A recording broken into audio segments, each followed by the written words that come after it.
What are you trying to do here in life? And I was like, what are you talking about? I'm just building a business. I don't need a purpose. Like, let's just go. Let's build this thing. Right. So a lot of entrepreneurs just run 100 miles an hour. But if you don't know ultimately where you're trying to go in life, not in your business, in life, any path will do. You can go 100 miles an hour down this road and create the large business. It makes tons of money, but you have, not the family you dreamed of creating, or not the relationships and love you were looking to create, or not the health that you were looking to create.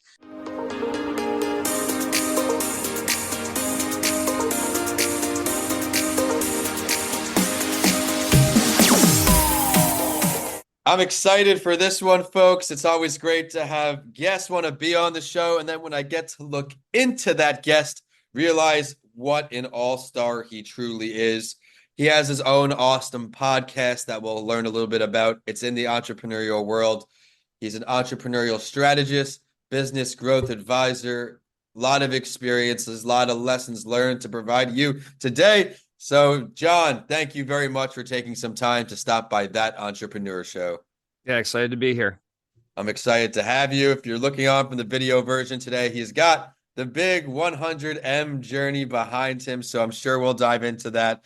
But each week on this show, I sit down with the founder of a company or brand to share their lessons learned, successes, failures, everything in between to help you succeed in life. It is the #1 podcast for small business owners. And today we're going to learn a new perspective. I'm super excited about it. If you want to learn more about the show, head to thatentrepreneursshow.com, at That Entrepreneur Show, and all social media and on YouTube. They're under my channel at Vincent A. Lancy. We're going to have some cool clips today from today's show. But John, I always like to start my guests from the beginning, backtrack to the beginning of entrepreneurship for us. What led you to that moment? Yeah, selling chocolate bars to raise money Nice. for my school. It was a fundraising competition. The winner of this competition got a new alarm clock. I was super pumped about that. Not really, but I was really the competition, right? It's the element of, no, I want to win this thing. And me and my friend went out in the streets around our neighborhood and started selling chocolate bars for $1 a bar around to our neighbors. And the neighbors who knew us bought two or three, and the neighbors who didn't know us maybe bought one. And as we got further away from our home, we sold fewer and fewer chocolate bars and started getting a little more, depressing as our name was going down the list of the leaderboard, until the one day where we had a good idea to go to the military college where my father was a professor, and they had all these dorms.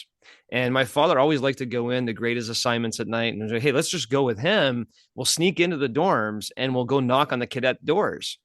Just give that a shot. And within 15 minutes, we sold out all our chocolate bars, right? These are cadets that only had strict nutrition. There's no vending machines or chocolate bars or chips or anywhere in the building. And we knock on a door and they'd buy two or three, but there'd be like two or three cadets in the same room. We take three or more steps, knock on the next door, and boom, sell, And so the next day we go to school and we're like, hey, can we have 10 boxes each? And we went back to the military college that night, sold out again, ultimately won the competition, and learned the concept of supply and demand right then and there. And after that competition, obviously our minds were racing on what else can we do? What else can we sell? What else can we get going? And we were in our, mid-teens, probably 14, 15, maybe. It became really exciting to think about this world of entrepreneurship. You got a taste of this world. So then other jobs, other things that came your way as a young guy didn't probably seem as attractive because you were out there learning the basics of business. And like you said, you found a need. They had no vending machines. They had nothing around them. And here comes these cute kids showing up at the door. Of course, we'll support you. Oh, that's a great story. I appreciate kicking us off there. Did you ever consider going to a 9-to-5 job after this experience, such a young guy, or walk us through those early years? Yeah, it's so as I moved on, yeah, I definitely had some, bartending jobs, or, working at the Of course. campground, or, things like that along the way. But we were always trying to think, what else could we do? Could we do landscaping? Could we do painting for our neighbors? Like, what else could we do in that realm? And really, where I was forced into entrepreneurship again was in my collegiate years. So I came from Canada to come to the United States to go to college. And as an international student, I was studying in accounting, but the only option I had for a job in the summertime without a work visa, I was only really on a student visa, was to do an internship with an accounting firm. Didn't really excite me, back to that entrepreneurial roots, right? I was like, that sounds a little too boring. I like to learn the numbers, but Right. I'm not sure if I want to sit at a desk and crunch them. So I went back home to Northern Canada to plant trees for a summer. And it's the worst possible summer job you could imagine, right? You take 2 steps, plant the tree. You take 2 steps, plant the tree. You're wearing all netting because of the black flies. You can't even go to the bathroom. I mean, it's 6 hours north of civilization. It sucked. So the next year, my second year in the US, I was like, I'm not doing that again. I got to figure this out. Well, if you own a limited liability corporation in the United States, you're not on payroll. You actually don't have to have a work visa necessarily. You can own a company in the United States. So I saw this poster on my wall one day, and it was own your own painting franchise with college pro painters. I'm like, what's this? As I started looking into it, I was like, okay, this can work. I can actually own my own business in the United States, stay here, and learn how to run a business in a more complete manner. So I ultimately became a franchisee for college pro painters for 2 summers. And that really got my juices going on what really this world of entrepreneurship can be, and how to learn it, master it, fail at it, and learn all the lessons in between. It's interesting because you learned a lot of these skill sets and they're not really involved with what you're doing now. You diversified yourself. I'm someone as well who is a career learner, I would describe. I always like learning things. If school were free, I'd probably keep adding to the degree collections, but that's not going to happen anytime soon. What pushed you more towards what you're doing now in this advising strategy role? Yeah. Well, that's a long journey, right? Between college and there. There's about 25 years of entrepreneurial learnings, but really at the root of it, Vincent, to just hit it right, the nail on the head. I grew a company for over 15 years to north of $50 million in global revenues and lost it all. Congratulations. Before the congratulations, I lost it all. Walked into a board meeting one day and 5 years ago, and was terminated from the very company I co-founded and built to that size, and was devastated. I had put everything into this business, the brand, the identity, the culture, the people. I loved everybody in the business, and I lost it. I had made myself in the business vulnerable. I had not treated my equity. I didn't respect my equity enough. It was diluted over time and lost control of of the business. We didn't build enough capital to support our own growth. So we had to go to get bank loans and leverage our balance sheet. Make a long story short, I can go through all the mistakes I made, but we lost the business. And really, the key learnings behind that were synthesized through deep reflection, introspection. Okay, what happened here? What would I do differently again? I can't do this again. If I'm going to build a business, I got to do this the right way, and develop 7 principles that I thought were essential for success. Applied those principles, Vincent, to another business that we successfully grew from under $5 million in revenues to north of $100 million in 2022, awesome, the right way. And so I took all these learnings I had through my 25 years of entrepreneurial lessons and made sure, okay, now I got to build a business, but I can't do what I just did the last time. I can't go off the cliff. I got to build the business of my dreams the right way. I really love how you're emphasizing the right way, putting in the hard work and then enjoying the fruits of your labor. You mentioned you developed these 7 principles for success. Are we able to dive into this a little bit? Yeah, absolutely. Absolutely. Yeah. Let me kind of go through them real quick. But before I do, Vincent, it's really important. Before you get to the principles, you need to know what you're trying to do, not as a business, in life. Right. One of the biggest things I lacked was a clear direction on my life purpose and what I was trying to achieve in my life. And so I was building a business completely disconnected with what I really wanted to create in life. And so before you actually, dive into your business, you need to know what your true north life goals are. You also need to have a very clear strategic business initiative that attaches to that life plan. Once you have that, you can move to the 7 principles. So I'll jump into the 7 principles real quick. Yeah, I'll jump into the 7 principles real quick, and then you can dive in wherever you want. Sounds perfect. Principle 1, protect and grow your equity. Equity is the end all be all. That is exactly how you're going to create wealth and freedom through your business, is through the equity you own within your business. And way too entrepreneurs just give it away loosely. They bring on partners left and right. They bring on investors. They dilute themselves. And they realize one day that was probably a big mistake. Principle 2, build your own capital. If you don't build your own net operating cash flow to self-finance your own growth, you're going to have to go hat in hand to investors or bankers, leverage your balance sheet, put yourself in a position you got to bring on other investors, which will dilute principle 1, your equity. It kind of all ties together. You got to build your own capital. Principle 3 is reinvest smartly. In the business that I failed on, I was chasing the shiny objects left, right, center. And a lot of the shiny objects I was investing in was losing cash flow So it was hurting our ability to build our capital, which hurt our ability to protect our equity, and it kind of all flowed downhill. You got to reinvest smartly, strategically, focus on what you do best, maximize that, those kinds of areas. Number 4 is you got to build a culture of intrapreneurship. If you want to build a business that can scale, you can't be the chef, cook, and bottle washer all over the place, be controlling everything. You got to build a team that treats this business as if it's their own, that really cares like an entrepreneur, but they're called intrapreneurs. They're working within your business, but you got to give them the freedom and the authority to build and grow your business. Principle 5 is protect the house. You could do principles 1, 2, 3, and 4 and not take care of all the vulnerabilities that exist as an entrepreneur and lose everything. It's a game of whack-a-mole. 4, 5, 6 are down, 7, 8, 9 come up. That's the life of an entrepreneur. Yeah. You surround yourself with the right advisors, the right protectors to protect all the different elements that could spurt out at any given time to set you back 2 or 3 steps. Principle 6, one I love, is how do you move liquidity? How do you get access to owners' liquidity? So as a business, your balance sheet starts growing. Hopefully your business is doing well. Your balance sheet's growing, your equity is growing, your balance sheet.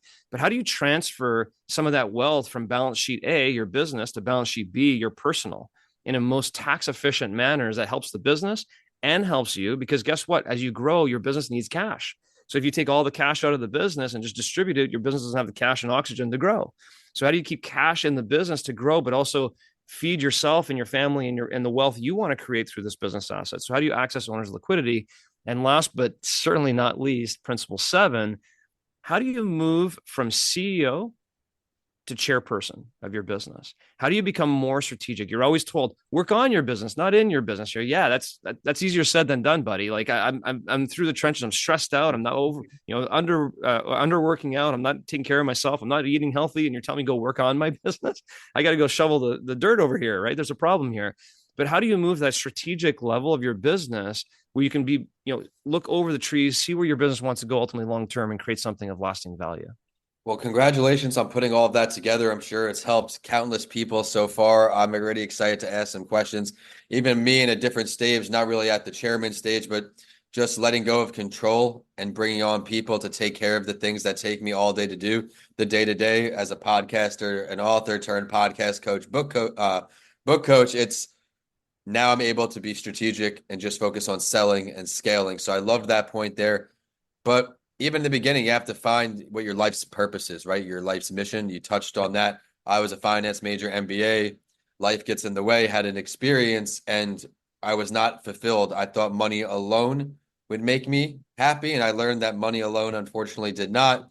But then the two-sided coin that we spoke about, having to finance yourself and do things to your business, I was the solopreneur, broke, having to do everything myself, and then now evolving to the end.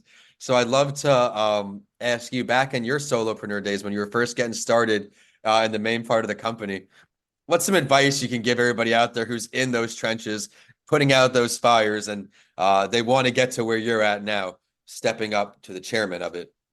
Yeah. Well, I was always told, and maybe you heard the same thing from mentors of mine that are a little more senior to me, right? Like, John, what's your purpose? What are you trying to do here in life? And I was like, what are you talking about? I'm just building a business. I don't need a purpose. Like, let's just go. Like, let's build this thing. Right. So a lot of entrepreneurs just run 100 miles an hour. But if you don't know ultimately where you're trying to go in life, not in your business, in life, any path will do. You can go 100 miles an hour down this road and create the large business. It makes tons of money, but you have, not the family you dreamed of creating, or not the relationships and love you were looking to create, or not the health that you were looking to create. I mean, to your point, there's a lot of people that we know in life that are successful in business, but they're not successful in the other 4 or 5 other segments of their life, and they're unfulfilled. So how do creating a true north life plan of where do you want to be in your life? Ultimately, 30 years from now, where do you want to be in all aspects of your life? Health, finance, relationships, family, all the different areas. And then create a business that it can help you fulfill those goals is what I was really, really, really missing. And when you're young and you're gunning out and you're creating business and you're creating success, you have a hard time seeing that because you believe that if you create a business that's successful and financially drives you, all those other things will just happen. And that's not the way it works. And so that was a big lesson that I learned, that unfortunately, if you're listening to this and you're in your younger entrepreneurial years and you're hearing us talk, you're still not going to listen because I didn't listen either. So, just take that moment and just think about it real quick.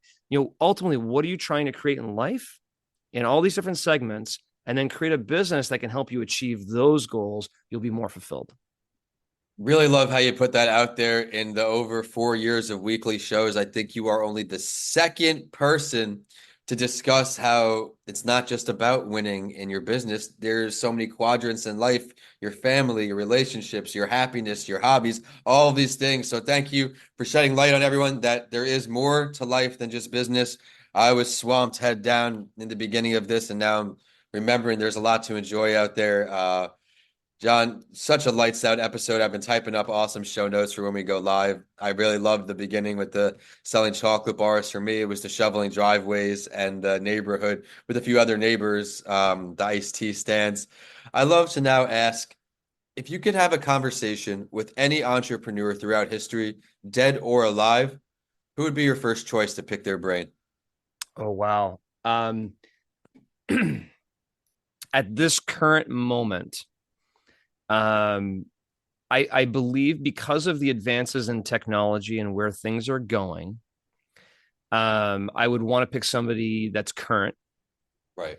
Uh, and I would have to say Elon Musk. I would have to just what he's doing in terms of his efficiency and capabilities. Being the CEO of multiple companies and driving them, his futuristic view, his purpose. If you think about his companies, right, the purpose is way beyond just making money and building something. Like it's Yeah. just it's way beyond that, the mission. So I'd love to pick that brain and learn from him in a one-on-one setting versus all the publicity he gets, right? Right. Move that aside. I'd like to learn as an entrepreneur, things I can tangibly take from a conversation from him that could help propel me. Can't argue with the choice. Let's delve a bit deeper. Where would this conversation go down if you got to pick that too? SpaceX, no question. I was going to say that was in my head as well. It's really remarkable just as an entrepreneur, just proving that you never know where the next door is going to open from, watching his path continue to grow. I mean, even, I don't even know if it's called Twitter anymore, but that with the SpaceX, all of these things, truly inspiring as an entrepreneur. But John, I want to thank you so much for taking some time. As we're recording this, is kicking off my first podcast of the day. I had a really great time getting to know your story. I was certainly inspired right from the beginning to overcoming the adversity of losing a business and then building several more. Remember, everyone, he applied these business tips for success to multiple businesses, so they are applicable to just about anyone, it seems like, that is willing to put in the work. If they want to get in touch with you to learn more about that, John, maybe work with you, learn more about your business, where can they find that online?